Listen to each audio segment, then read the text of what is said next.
Hey, welcome back everyone, another video. Just wanted to discuss three items today.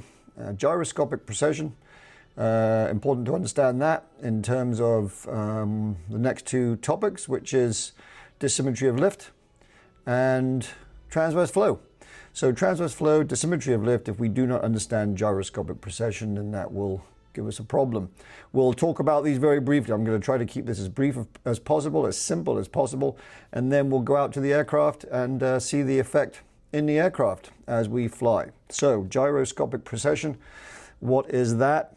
The rotor disc on a helicopter is it's a spinning body and acts very much like a gyroscope. So this gyro is spinning and we have a rotor disc that turns and it is spinning in a particular direction. Gyroscopic precession says that whenever you have an impact or make an input to a spinning body, that the effect will be seen 90 degrees later in the direction of rotation. So I'm going to make an input here, 90 degrees later in the direction of rotation, it is felt right here. So if I were to lift up here on that spinning body, 90 degrees later, the actual effect would be the forward portion of this spinning body would lift.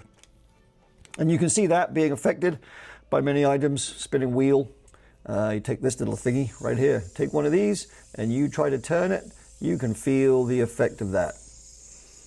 As you move it forward, you can feel that it's affected 90 degrees later. If you've ever taken a wheel, spun a wheel on its axis and then try to turn it, you can feel the input is not being affected where you are inputting that. It is 90 degrees later. Okay, so that was gyroscopic precession. Now let's talk about dissymmetry of lift.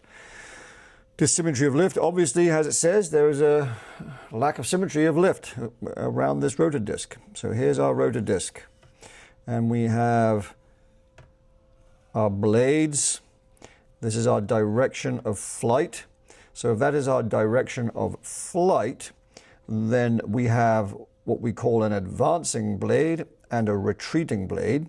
This is the direction of rotation, like so. Blades are spinning like this. So this is advancing because if our direction of movement is in this direction, we have airflow opposite that direction of movement. And this relative wind now, this blade is advancing into that direction of movement.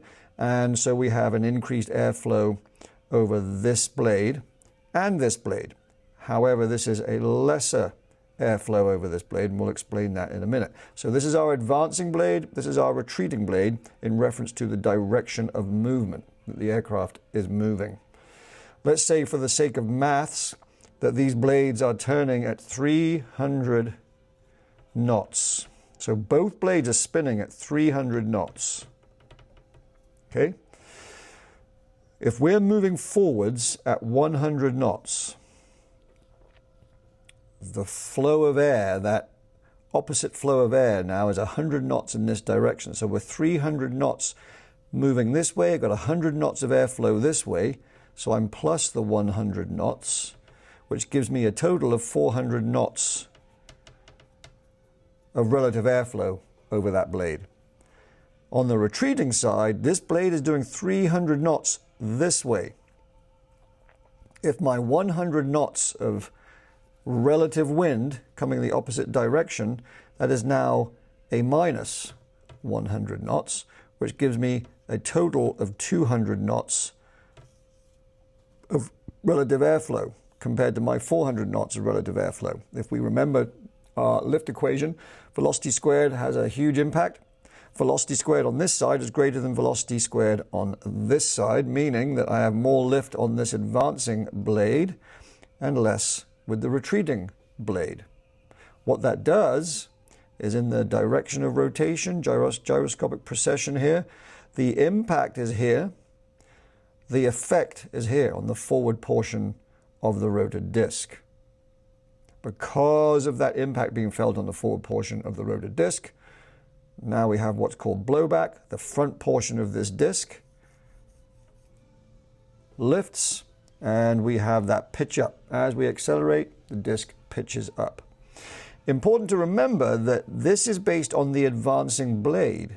So no matter where you move, if, for example, we were now to move laterally, your advancing blade, this is moving forwards 100 knots. If I want to move sideways, I'm moving this way now. I'm in a hover, and I start to slide to the left. And I'm sliding left at 10 knots.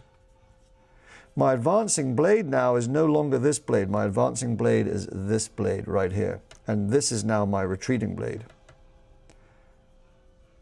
So if my advancing blade is this blade, I'm moving left, I'm sliding left at 10 knots. Well, I've gotten a relative wind of 10 knots. What happens is now this blade is 310 knots.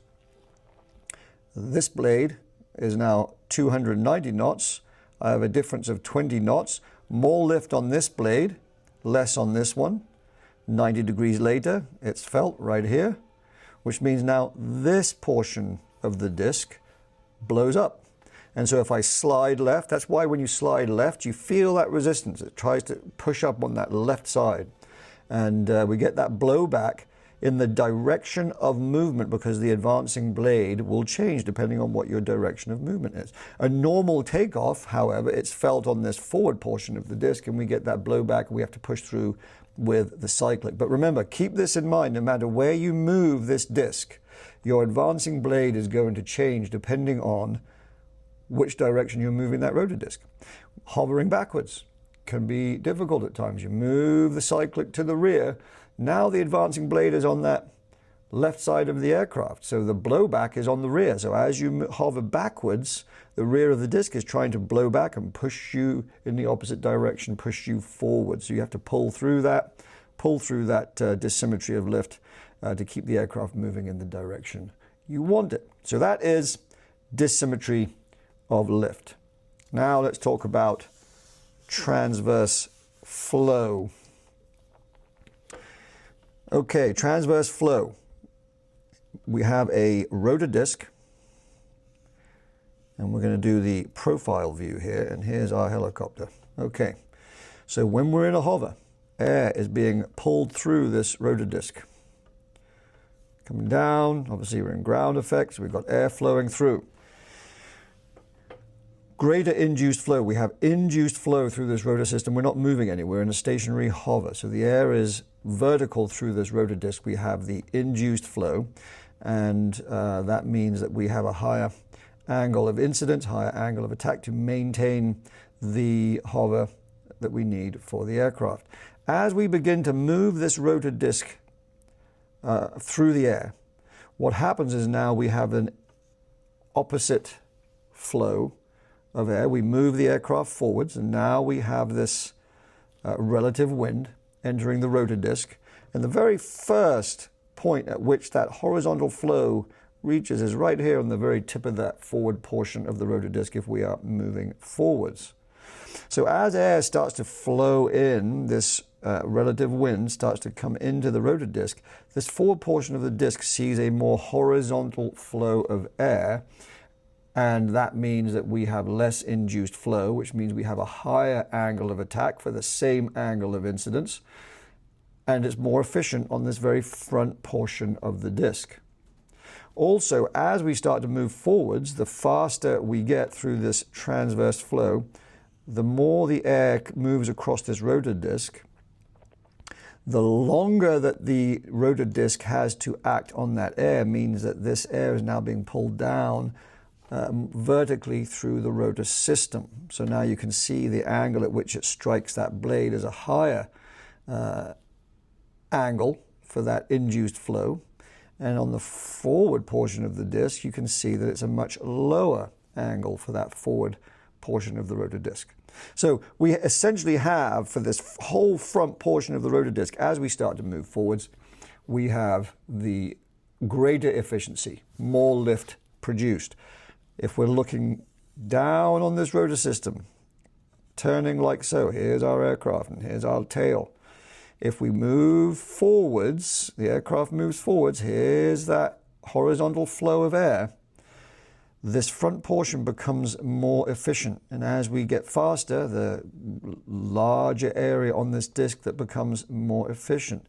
90 degrees later, gyroscopic precession, that is felt on the left side of the disc. So this portion of the disc lifts and we begin this right roll. So transverse flow will give us the right roll. The dissymmetry of lift will give us the blowback, but the transverse flow causes that right. And this transverse flow can be felt, you can feel it with the vibration, occurs approximately 10 to 20 knots as moving forward. So, and again, this is a very simple explanation, and we will, I'll discuss a little bit more in detail transverse flow in a different video. But let's get out to the aircraft and see how it impacts the aircraft and what we have to do to correct it. Okay, so I have controls. Yeah, controls. I have controls. So I'm going to demonstrate dissymmetry of lift and transverse flow, Okay. as we discussed, and again how gyroscopic precession affects that. So as we start to move forward, so as that relative wind increases immediately, what happens is we start to get this blowback and right roll.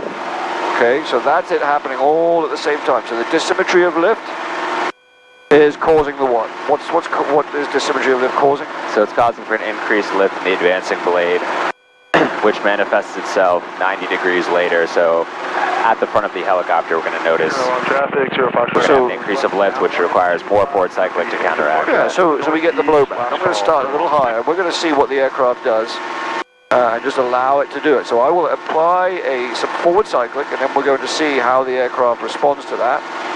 And we're just going to start moving forwards here. And then I'm going to not change any of the flight controls. We can see that roll right and then pitch up. Yeah. And left to its own devices, there would be eventually some equilibrium, but it isn't going to be fast enough, and the aircraft's just going to continue to turn, accelerate, and the situation will exacerbate. Yeah. So, to compensate for that, as we move forwards, we'll do it again. We'll move forwards. Now, I immediately start to get that blowback and roll right, so I have to push forwards and a little bit left on the cycling. Yeah. And if I hold that there, eventually the speed will do the same thing as it increases in speed. So I push forwards and roll left. Get the aircraft under control again. And once it starts to accelerate, same thing. As we go faster, pitches up, rolls right. So we've got to push forwards and a little bit of left cycling. Gotcha. There you go. Now, same thing in cruise. Apply some forward cycling just to accelerate and do nothing else with that cycling. Gotcha. A little bit of forward cycling. There you go. She'll start to gradually accelerate, and what you'll see is same thing. She starts to gradually drift nose up. Oh yeah, there's the blowback. Right. And a rightward. And then here comes that gradual right roll. So the same thing's occurring in cruise. You can continue. Gotcha. It's something that you are always compensating for. As soon as you increase the speed, as soon as that relative wind is increased on that advancing blade, and it's affecting the retreating blade, then you're going to have this dissymmetry of lift transverse flow the entire time. Gotcha.